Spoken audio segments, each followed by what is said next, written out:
Buenas tardes chicos, ¿qué tal? El siguiente ejercicio es el ejercicio 19. Voy a explicar rápidamente lo que es la resolución del ejercicio para que puedan ir haciendo. En este caso se tiene un columpio donde la persona tiene dos cables que le están sujetando y que obviamente hace girar en relación a un eje vertical. En este caso el eje vertical está indicado como la barra que está en esta posición.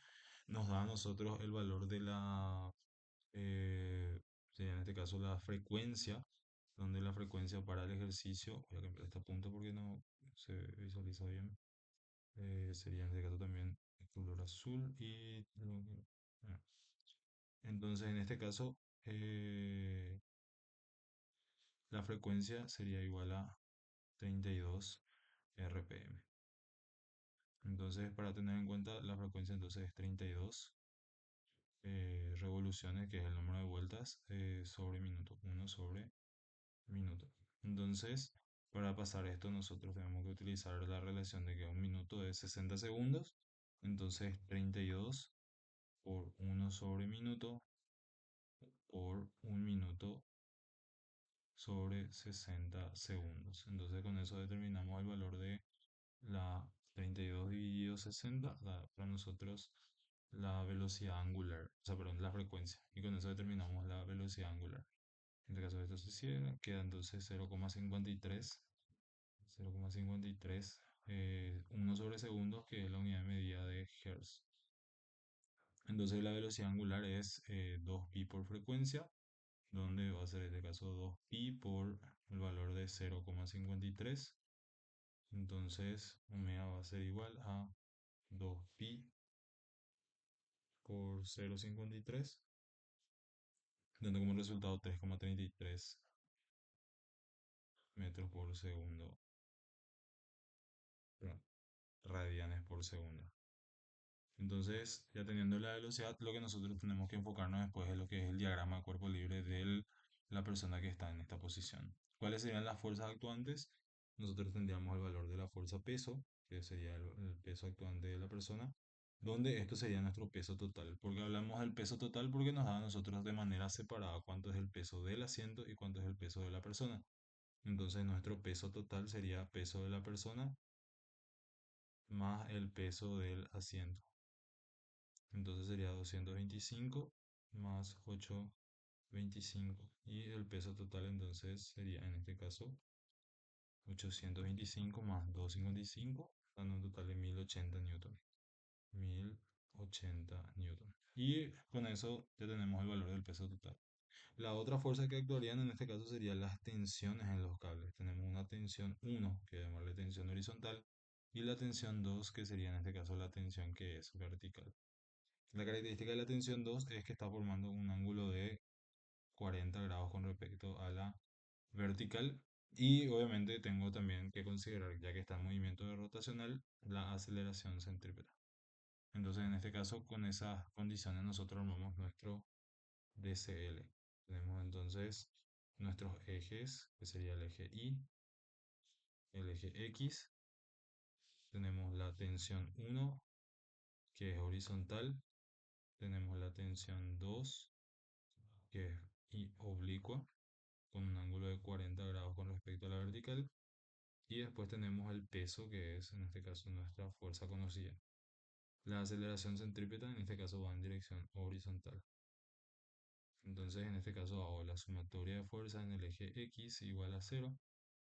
Tengo entonces tensión 1 igual a, perdón, la proyección de la fuerza T2, que sería más T2 en X, igual a masa por aceleración centrípeta. No es igual a 0, perdonen.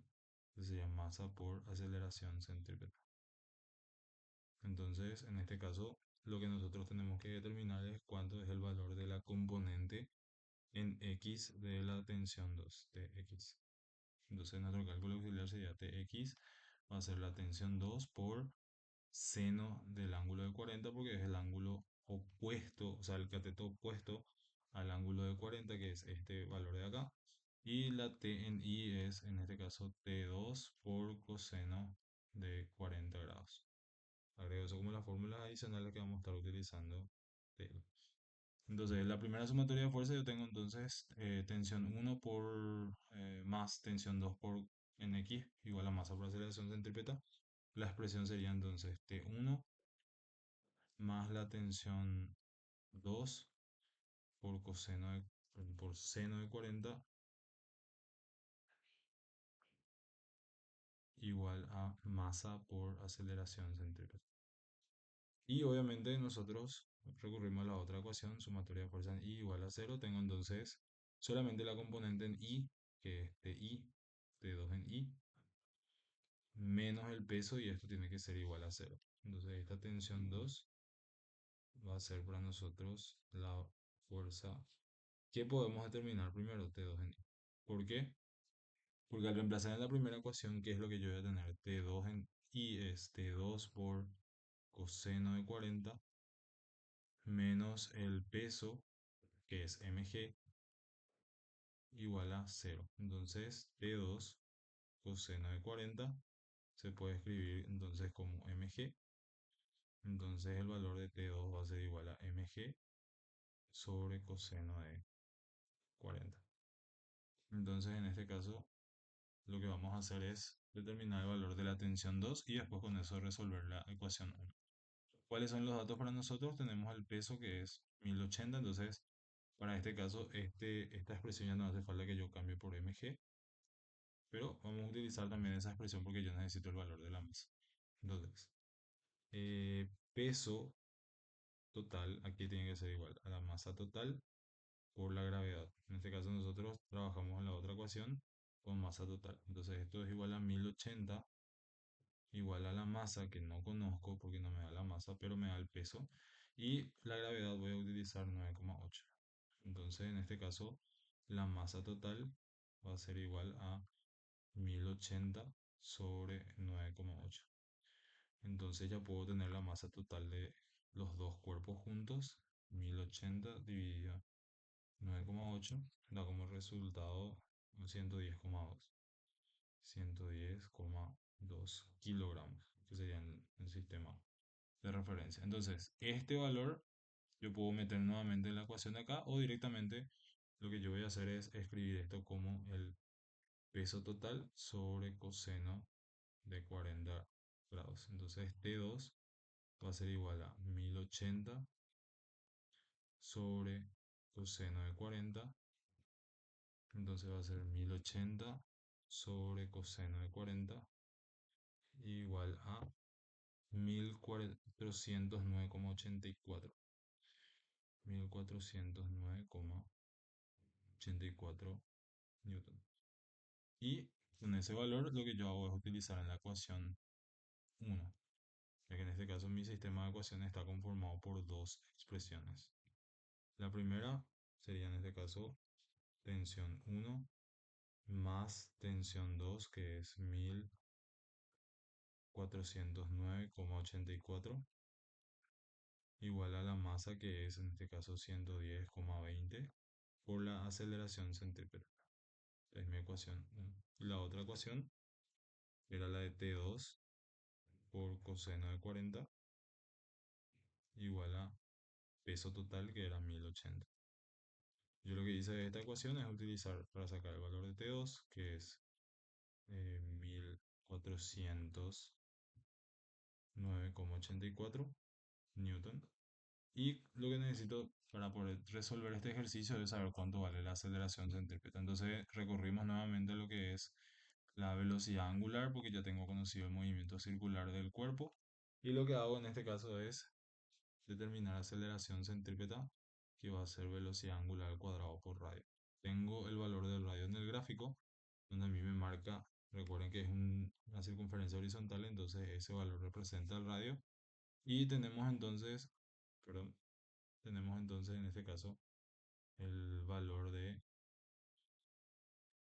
el radio, que va a ser 7,5. Entonces aceleración centrípeta va a ser igual a 3,33 al cuadrado por 7,5.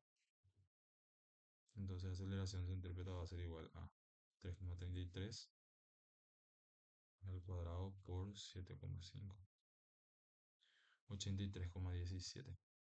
83,17 metros por segundo al cuadrado. Y con ese valor llego a la ecuación que yo tenía anteriormente, que era esta ecuación que está acá. Entonces voy a despejar cuánto vale la tensión 1.